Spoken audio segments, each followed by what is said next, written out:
मेरा नाम है राम सिंह मार और जिस प्रकार से अब सर्दियां शुरू हो गई हैं तो लिहाजा त्वचा को लेकर बहुत सारे सवाल जो हैं लोगों के जहन में होते हैं। खासतौर पर त्वचा रूखी हो जाती है, बेजान हो जाती है। तो आज की इस खास बातचीत में हम इसी विषय पर बातचीत करने वाले हैं। डॉक्टर सौम्या जैन हैं, एक्सपर्ट हैं, क्योंकि पिछले लंबे समय से वो इस क्षेत्र में काम कर रही हैं। और अब जब सर्दियां शुरू हो गई हैं तो किस प्रकार के उपचार जो है, घरेलू उपचार से लेकर डॉक्टर की सलाह से किस प्रकार से अपना इलाज जो है या अपने शरीर की ध्यान रख सकते हैं, चलिए सीधी बातचीत करते हैं। डॉक्टर साहब, जिस प्रकार से अब सर्दियां शुरू हो गई है तो आमतौर पर देखा जाता है कि स्किन जो है बिल्कुल ड्राइनेस हो जाती है और खासतौर पर ऐसा लगता है कि बिल्कुल पूरी बॉडी स्पेस हो रही है। तो उसका सबसे पहला उपाय क्या हो सकता है? ड्राइनेस देखिए सर्दियों में बहुत ज़्यादा कॉमन है, ज़्यादातर लोगों में देखी जाती है। तो उसका कॉज यही है कि हमारी एयर जो हो जाती है सर्दियों में बहुत ड्राई हो जाती है, ह्यूमिडिटी नहीं होती, वाटर लॉस ज़्यादा होता है, उस कारण से ड्राइनेस हो जाती है।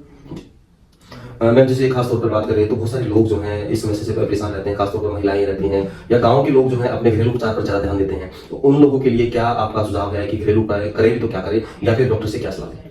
देखिए, अगर ड्राइनेस है किसी को विंटर्स में ज़्यादा, सबसे पहले तो लोग जनरली क्या करते हैं कि ऑयल्स लगाना ज़्यादा प्रेफर करते हैं, जैसे कि कोकोनट ऑयल हो गया या बाकी मस्टर्ड ऑयल, ये सब चीज़ें लगाते हैं। तो मैं सबसे पहले तो ये बोलना चाहूँगी कि ऑयल्स, अगर आपकी स्किन बहुत ज़्यादा ड्राई है तो ज़्यादा हेल्प नहीं करेगा अगर आप डायरेक्टली स्किन पर लगाएंगे। अगर आप ऑयल लगाना चाहते हैं तो आप पहले एक मॉइस्चराइजर लगाइए स्किन पर, उसके ऊपर ऑयल लगाइए, क्योंकि ऑयल मॉइस्चराइजर को सील करेगा। बट अगर आप डायरेक्टली ऑयल लगाएंगे तो ऑयल कभी भी स्किन के अंदर पेनिट्रेट नहीं करता है। बाकी तेल अगर आप लगाना चाहते हैं तो कोकोनट ऑयल सबसे अच्छा ऑप्शन है।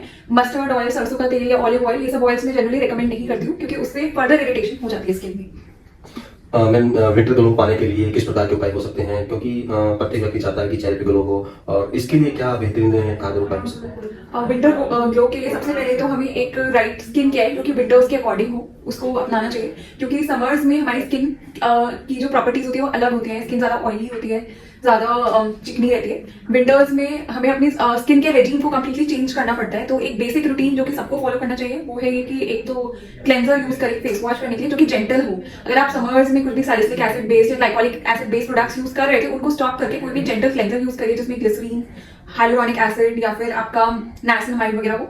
उसके अलावा फिर हमें मॉइस्चराइजर जरूर लगाना है, और मॉइस्चराइजर लगाने से पहले हमें हमेशा इस बात का ध्यान रखना होता है कि हमें डैम्प फेस पे, यानी कि जब हमने फेस वॉश किया है थोड़ा सा जब नम हो फेस, उसी टाइम पे डायरेक्टली मॉइस्चराइजर लगा ले।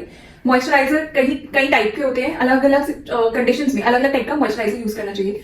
सबसे पहले हम ग्लिसरीन बेस्ड मॉइस्चराइजर यूज करते हैं, इन केस हमें लगता है कि उससे हमारी त्वचा उतनी ज्यादा मॉइस्चराइज नहीं हो पा रही है या अभी भी ड्राई लगती है। फिर उसके बाद हम यूज कर सकते हैं सेरेमाइड बेस्ड या पैराफिन बेस्ड मॉइस्चराइजर्स। मॉइस्चराइजर लगाने के बाद डे टाइम में सनस्क्रीन आपको विंटर्स में भी स्किप नहीं करना है, विंटर्स में भी सनस्क्रीन जरूर लगाएं। नाइट टाइम में फिर आप फेस वॉश करके अच्छे से दोबारा से मॉइस्चराइजर लगा सकते हैं। और अगर आप कुछ एक्टिव्स यूज करना चाहते हैं इन केस पिगमेंटेशन या फिर कोई एजिंग की प्रॉब्लम है तो फिर हम milder form of actives use करते हैं, जैसे कि हाइलुरोनिक एसिड हो गया, रेटिनॉल की परसेंटेज लो कर देते हैं। तो वो स्किन की कंडीशन के अकॉर्डिंग सजेस्ट किया जाता है आपको कि क्या करना है।